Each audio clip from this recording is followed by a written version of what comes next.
ससुराल की पहली हाउसवाइफ। सभी बच्चों की बचपन से ही ख्वाहिश होती है टीचर, डॉक्टर, इंजीनियर, पायलट वगैरह वगैरह बनने की।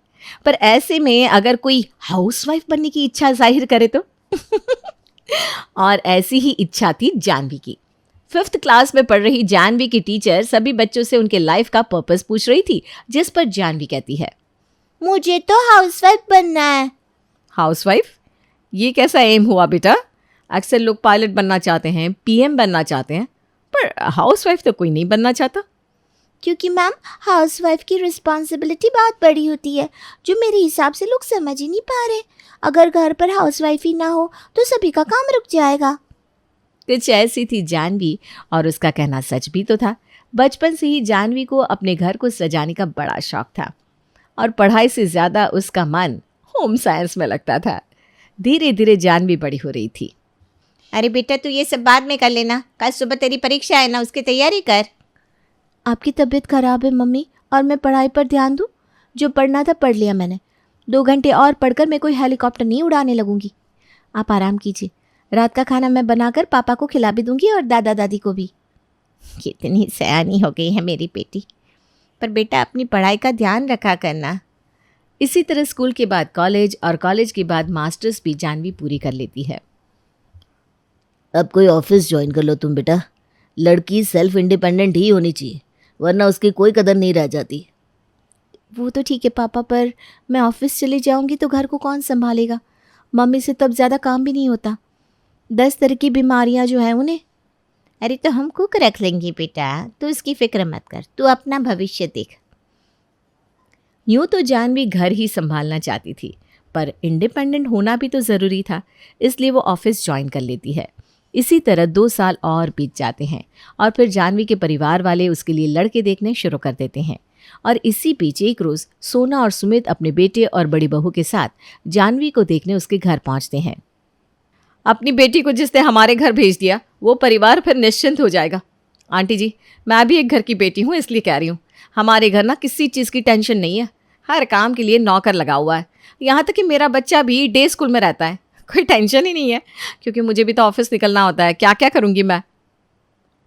जिस घर में सभी काम करते हो, वहाँ पर वैसे भी लड़कियों पर किसी तरह की बंदिश नहीं होती बहन जी। मैं तो खुद स्कूल जाती थी, पर अब तबीयत कुछ ज़्यादा ही ऊपर नीचे रहने लगी है, तो सोचा अभी ज़रा रेस्ट ही करूँ। और आप मुझसे क्या एक्सपेक्ट करते हैं आंटी जी? मैं घर संभालूं या ऑफिस जाऊं? जैसा कि हमने कहा बेटा, हमारे पास किसी चीज़ की कमी नहीं है। तुम्हें घर पर रहना है तो घर पर रहना। बस वही बात है कि घर पर अकेले तुम्हारा मन कैसे लगेगा, इसलिए बाद में तुम खुद कहोगे मम्मी जी मुझे ऑफिस ज्वाइन करनी है। नहीं नहीं आंटी जी, मैं तो घर संभालना चाहूँगी। ठीक है, तो उसमें क्या हर्ज है बेटा, हमें कोई दिक्कत नहीं है, हम खुले विचारों के लोग हैं। और इस शर्त पर यह रिश्ता पक्का हो जाता है कि जानवी अपने ससुराल में हाउसवाइफ की तरह घर ही संभालेगी। और वहीं के वहीं सुमित जानवी का नेक कर देता है और लड़के वाले अपने घर के लिए निकल जाते हैं, जहां रास्ते में मोना अपनी सास से कहती है, बहुत ही ज़्यादा जल्दबाजी कर दी आपने मम्मी, और कितने ऑप्शंस थे हाथ में। और पापा आप अभी ही नेक क्यों करनी थी आपको? लड़की को ज़रा देखते सुनते तो सही। और तू विक्रम, तुझे ठीक लगी क्या लड़की? घर पर रहता ही कितनी देर हूँ मैं भाभी, मम्मी की तबीयत भी ठीक नहीं है। अभी दुर्गा पूजा में ऑफिस में छुट्टियाँ भी मिलेंगी, उसी बीच शादी कर लूँगा ताकि अलग से लीव ना लेनी पड़े। जानवी इतनी जल्दी शादी के लिए रेडी भी थी, और बाकी सब लड़कियाँ तो 1 साल का टाइम मांग रही थी। यहाँ मुझे सांस लेने तक का वक्त नहीं है, कहाँ से उनको टाइम देता। और इत्तेफाक से जानवी को उसकी शर्तों का ससुराल मिल जाता है। गृह प्रवेश के लिए विक्रम के साथ जानवी अपने ससुराल की चौखट पर पहुंचती है, जहां न मेहमान होते हैं न उसके गृह प्रवेश का कोई इंतजाम। अभी तक कोई रस्मों की तैयारी नहीं हुई मम्मी जी, और सारे मेहमान कहाँ हैं? अरे मुझसे तो इतना कुछ होता नहीं बहू, इसीलिए मैंने मेहमानों को होटल में ही रुकवाया है। और जहाँ तक रही रस्मों की बात बहू, तो मेरी शादी को 36 साल हो गए, मुझे तो उतने नियम भी याद नहीं है। भाभी भी तो ऐसे ही आई थी मम्मी, क्या फ़र्क पड़ता है। चलो जानवी अंदर चलते हैं, ऐसे बिना मैं बहुत थक गया हूँ, कल सुबह ऑफिस जाना है। दरवाजे की चौखट से पहला कदम जानवी अंदर बढ़ाती है कि उसका पैर एक टॉय पर पड़ता है और वो फिसलकर नीचे गिर जाती है। ओहो, तुम ठीक तो हो ना जानवी? ये आरव भी ना हद करता है। Aarav, where are you? Janvi फर्श पर से उठने की कोशिश करती है, पर उसे एहसास होता है कि फर्श पर चिकनाहट होने के कारण उसका पैर फिसला है, ना कि खिलौने पर पैर पड़ने के कारण। किसी तरह उठकर वो अपने कमरे में जाती है और देखती है कि रूम तो बुरी तरह बिखरा पड़ा है। घर में तो साफ सफाई के लिए इतने सारे नौकर हैं, फिर भी कमरे की ऐसी हालत। बेड पर बेडशीट तक नहीं है। अरे नौकर तो नौकर ही होते हैं, उनके लिए तो ये काम है जो करके बस निपटाना होता है। सुबह वाली बाई होगी, पर हम घर पर थे नहीं ना, इसलिए बिस्तर पर बेडशीट नहीं है।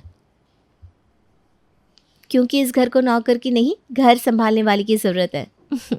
खैर, अब मैं आ गई हूँ, मैं सब देख लूँगी। अगली सुबह झाड़ू लगाती हुई रेणु जानवी के कमरे में आती है। ये कैसे झाड़ू लगा रही हो तुम? फ़ैन तो ऑफ करो दीदी। मैं ऐसे काम करती हूँ, मेरे को वैक्यूम क्लीनर चाहिए, पर टाइम कहाँ है भैया को। अरे कुछ दिन रुक जाइए दीदी, वो भी आ जाएगा। आप इन्हें पैसे भी देते हैं और वैक्यूम क्लीनर भी ला कर देंगे, ये क्या बात हुई? बिजली का बिल भी आएगा वैक्यूम क्लीनर से, तो आप खुद ही सफाई कर सकते हो। अरे टाइम किसके पास है बेबी। इसीलिए ये हाल है इस घर का। और कमरे के सामने सामने झाड़ू लगाकर रेणु कमरे से निकलने लगती है। बिस्तर के नीचे भी तो झाड़ू जाता है रेणु दीदी, दरवाजे के पीछे भी, और पोछा तो लगाया ही नहीं आपने। 15 दिन में एक ही बार पोछा लगाती है मैं। एक काम कीजिए, मम्मी जी से हिसाब कर लीजिए और कल से आपकी छुट्टी। जानवी तैयार होकर रसोई में जाती है, जहां जानवी अपने कमरे की हालत से ही परेशान थी कि रसोई देखकर तो उसे चक्कर ही आ जाते हैं। हे भगवान, ये रसोई इतनी गंदी, एक सामान अपनी जगह पर नहीं है। रेखा दीदी, ये ऐसे गंदे बर्तन धोती हैं क्या आप? ऐसे तो सभी को फूड पॉइजनिंग हो जाएगी। नहीं नहीं दीदी, ऐसा कुछ नहीं होगा। और ये बर्तन तो मैंने कबाड़ी वाले को देने के लिए निकाले हैं। इस घर में ना हर महीने क्रॉकरी चेंज होती है। अब बर्तन इतने गंदे धुलेंगे तो क्रॉकरी चेंज करने की ज़रूरत तो पड़ेगी ही ना। मुझे तो समझ में नहीं आ रहा कि ये कोई घर है या धर्मशाला। छी छी छी छी, बहुत काम करना पड़ेगा। जानवी अपनी माँ को कॉल लगाती है और कहती है, मम्मी, वो प्रेरणा काम वाली का नंबर है क्या तुम्हारे पास? ज़रा फॉरवर्ड करना तो। उसको मैंने सब समझा कर रखा है, कैसे काम करना होता है कैसे नहीं। और वो लड़की ना मेहनत से काम करती है। मैं अपने ससुराल में उसे ही काम पर रख लूँगी। यूँ तो यहाँ हर काम के लिए एक नौकर है, पर कोई भी नौकर अपना काम नहीं करता। ये इतने सारे नौकर हटाकर मैं यहाँ प्रेरणा को ही रख लूँगी। बेचारी की मदद भी हो जाएगी और यहाँ काम भी अच्छे से होगा। पर प्रेरणा तो सिर्फ झाड़ू पोछा और बर्तन करती है। अगर तू बाकी नौकरों को हटा देगी तो बाकी काम तो तुझ पर आ जाएगा ना बेटा। क्यों वहाँ नौकरानी बनने पर तुली हुई है तू? अच्छे घर में शादी हुई है, आराम से अपनी ज़िंदगी गुजार। हर इंसान अपना काम अगर बेस्ट करने लगे तो कहीं भी दिक्कत ना आए मम्मी। और मैं हाउसवाइफ बनने को अपनी मजबूरी नहीं, अपना काम समझती हूँ। मैं तो बेस्ट हाउसवाइफ बनकर दिखाऊंगी। जानवी पूरे किचन को अकेले साफ करती है और खुद खाना बनाकर सभी को टेबल पर परोसती है। खाना तो आज बड़ा फ्रेश लग रहा है रेखा दीदी। तुझे भी लगा ना बेटा? वही तो, जब भी मैं खाता हूँ तो खाना मेरे मुंह में घूमता रहता है, पर आज के खाने में तो तेल भी बराबर से है। देखा बड़ी बहू, मेरी जानवी के पैर कितने शुभ है। उसके आते ही घर के बने खाने का जायका बदल गया। क्योंकि खाना मैंने बनाया है मम्मी जी। तूने बनाया खाना? वाह बहू वाह, खाना तो तू बड़ा अच्छा बनाती है। कोई कोर्स वोर्स किया था क्या तूने? नहीं नहीं मम्मी जी, मुझे बचपन से ही किचन के काम करने की आदत थी और होम साइंस मेरा सब्जेक्ट भी था, इसीलिए मुझे सारे तरह के खाने बनाने आते हैं। नाश्ता तो नहीं बहू ने बना दिया, तो आप लोग बताइए आप लोगों की टिफ़िन में क्या क्या देना है। तुम्हें टिफ़िन बनाने की कोई ज़रूरत नहीं है, मैंने देख लिया तुम कैसे काम करती हो। ओहो, ये अच्छा है बहू रानी, आप हमको निकाल रही हो, पर हमने कोई कच्ची गोलियाँ नहीं खेली। मेरे कॉन्ट्रैक्ट पर लिखा है कि काम से निकालने के 1 महीने पहले मुझे बताया जाएगा, ताकि उस दौरान मैं नया काम ढूंढ सकूं। तो अब से 1 महीने तक आप सिर्फ मेरी हेल्प करेंगे, जैसे कि सब्ज़ी काटना, आटा गूंदना, ये सब। सॉरी टू से जानवी, पर तुम्हें कुछ प्रोडक्टिव सोचना चाहिए ना, कि ये किस काम वाले से कौन सा काम करवाना है। हैं? नहीं पर ठीक ही है, कहते हैं ना, जब बनिए की दुकान पर कोई ग्राहक नहीं आता तो वो खाली तिजोरी तोलता रहता है। वैसे ही जब घर पर बैठे बैठे कुछ करने को नहीं होगा तो तुम तो यही करोगी। ये कहकर मोना अपने बच्चे को गोद में लिए ऑफिस के लिए निकल जाती है। एक एक करके घर के सभी सदस्य अपने काम पर निकल जाते हैं। फिर सोना अपनी बहू से कहती है, मोना की बात का बुरा मत मानना बेटा। मेरे पास पहले ही करने को बहुत काम है मम्मी जी, अब इसमें उनकी बात सुनकर अपना मूड ख़राब करने वालों में से मैं नहीं हूँ। आप कमरे में जाइए और आराम कीजिए, मैं अभी आपके लिए काढ़ा बना कर लाती हूँ, और आपके घुटनों पर लगाने के लिए लहसुन और जड़ी बूटियों का तेल भी। अरे नहीं नहीं बहू, उसकी ज़रूरत नहीं है। मैंने एक्यूप्रेशर के लिए चप्पल ला रखे हैं, ऑइंटमेंट भी है, वही फ़ायदा कर देगा। पूरी शादी में आप पेन किलर खाकर चल रही थी। ये आपका ऑइंटमेंट अगर अच्छा होता तो अब तक असर कर चुका होता ना मम्मी जी। सिर्फ पैसे खर्च करके इलाज नहीं होता। आप जाइए कमरे में, मैं आ रही हूँ। जानवी प्रेरणा को अपने घर बुलाती है और उससे सभी के कमरों की अच्छी तरह सफाई करवाती है। अपने मायके में तो आपको एक धूल का कण भी बर्दाश्त नहीं होता था दीदी, और यहाँ देखिए पूरा उल्टा ससुराल दे दिया भगवान ने आपको। इतनी गंदगी निकली है सबके कमरे से, लगता है सालों से इधर सफाई नहीं हुई। वही तो प्रेरणा, इस घर में कोई भी चीज़ जगह पर नहीं है, बस हर काम के लिए नौकर लगा रखे। जितनी कमाई नहीं होती उससे ज़्यादा तो मुझे लगता है इनका खर्च हो जाता होगा। खैर कोई बात नहीं, मैं किचन में जा रही हूँ, तू भी आ जा और सारी क्रॉकरी को ऐसे धोना जैसे कि तुम मेरे घर पर धोया करती थी। जानवी अपने ससुराल को पूरी तरह चकाचक कर देती है और उसके बाद लहसुन का तेल ले जाकर अपनी सास की कमर और पैरों पर मालिश करती है। कैसा लगा मम्मी जी? फ़र्क तो लग रहा है बहू। फ़र्क तो लगना ही था बड़ी मालकिन।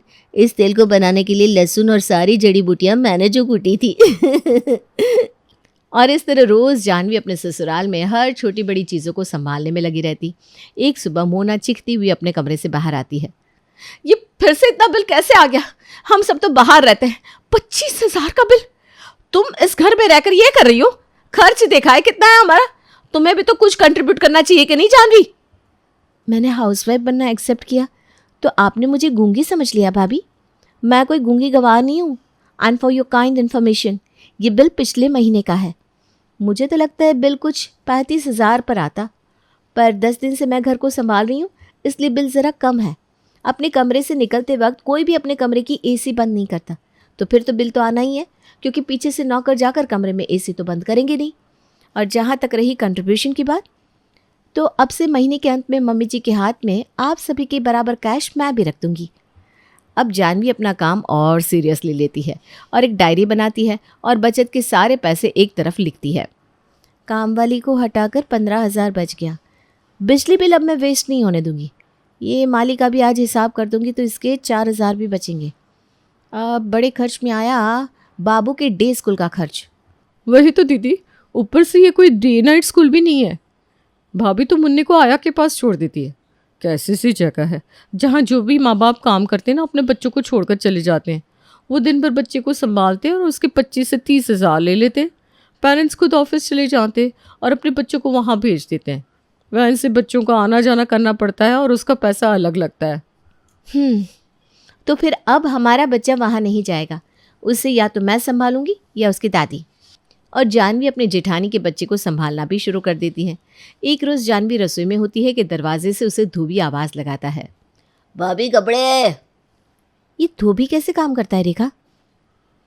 क्या बताओ दीदी, ये तो एक नंबर का कामचोर है। इस घर में कोई भी कभी भी कपड़े गिन कर नहीं देता, तो ये कपड़े कम ही लौटाता है। ऊपर से भैया अपनी जेब भी चेक नहीं करते, ऐसे ही कपड़े दे देते हैं और ये ना सारे पैसे निकाल लेता है। तेरा जो 1 महीने का कॉन्ट्रैक्ट था ना, उसे फाड़ दे रेखा, क्योंकि अब तो इसी घर में काम करेगी। तेरा दूसरा काम होगा कपड़े धोना।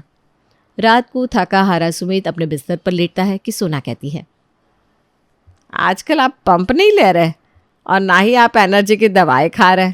काम में इतना बिजी रहेंगे और दवाइयाँ भूल जाएंगे तो कैसे चलेगा? अरे मैं जानबूझकर दवाई थोड़ी ना खाता था विक्रम की मम्मी। वो तो मेरा गला रुकने लगता था, सांस फूलने लगती थी और छींकें आने लगती थी। डॉक्टर ने कहा था कि जब कोई सिम्टम्स ही ना हो तो दवा मत लेना। आजकल तो घर इतना साफ रहता है, ज़रा सी धूल मिट्टी अंदर नहीं आती, तो मुझे दवाई लेने की ज़रूरत नहीं पड़ती। बहू काफ़ी अच्छी तरह घर संभाल रही है। बर्तन देखा नहीं आपने कितने साफ रहते हैं? इधर घर के सास ससुर नई बहू की तारीफ कर रहे थे, उधर जेठ और जेठानी के कमरे में भी इसी टॉपिक पर बातें हो रही थी। एक चीज़ तो माननी पड़ेगी, आजकल मेरा गुस्सा आधा हो गया है, क्योंकि सारी चीज़ें अपनी जगह पर रहती है और इसका क्रेडिट जाता है जानवी को। कितने दिनों के बाद लगता है चैन की नींद आती है मुझे। और ये खट्टी टकारें भी बंद हो गई, वरना पता नहीं ये रेखा दीदी तो लगता है कच्चा तेल ही खिला रही थी। तुम ना छोटी मोटी चीज़ों से ही खुश हो जाओ। अरे भाई, सबसे ज़्यादा मैटर तो पैसे करते हैं ना। अब ये जानवी पैसे नहीं कंट्रीब्यूट कर रही तो क्या फ़ायदा? और कौन सा सारे नौकर घर से चले गए? 2 हेल्पर को हटाया है, 1 हेल्पर खुद ले आई। मैं तो इंतज़ार कर रही हूँ 30 तारीख का। देखती हूँ मम्मी जी के हाथ में कहाँ से पैसे रखती है ये। और आखिर 30 तारीख आ ही जाती है। सभी सोना के हाथ में घर के खर्च के पैसे रखते जाते हैं। ये 20,000 मम्मी। ये 35,000 मम्मी, और ये मैंने भी रख दिए 30,000। ये शादी के चक्कर में बहुत ऑफ ले लिया था मैंने मम्मी, तो सैलरी ज़रा कट के आई है, इसलिए कम पैसे दे पाऊँगा इस बार। ये है 20,000। मैंने भी काम करना बंद कर दिया है और यहाँ खर्च बढ़ते जा रहे हैं। एक और सदस्य जुड़ गया है घर पर, और तुम लोग हो कि अपनी सैलरी का आधे से भी कम हिस्सा दे रहे हो घर खर्च के लिए। ये लीजिए पूरे 65,000 रुपये मम्मी जी, और यहाँ मैं कमा कर नहीं लाई, इसी घर के खर्चों में से मैंने ये 65,000 रुपये बचाए हैं। इस घर में सभी मशीन की तरह काम करके निकल जाते हैं, ना ही कोई खुद के शरीर का ख्याल रखता है, ना ही घर का। खाना बनाने वाली को 20,000, घर का बिजली बिल 30-35,000 रुपये, घर के बच्चों को जहाँ डे केयर के लिए भेजा जा रहा था उसकी फ़ीस 30,000, ऊपर से इतना गंदा खाना जिसके कारण सभी की दवाइयाँ चल रही थी। जब मैंने खाना बनाया तो इस घर में दवाइयों का बिल आधे से भी कम हो गया, तो पैसे तो बचने ही थे। क्यों भाभी? I am so sorry Janvi, मैंने तुम्हारे काम को कितना यूज़लेस समझा। मुझे अभी समझ में आ रहा है, सिर्फ पैसे कमाने से घर नहीं चलता, घर मैनेज और पैसों को भी मैनेज करना बहुत ज़रूरी है। इस घर में तुम्हारी ही कमी थी। Welcome to our house miss housewife.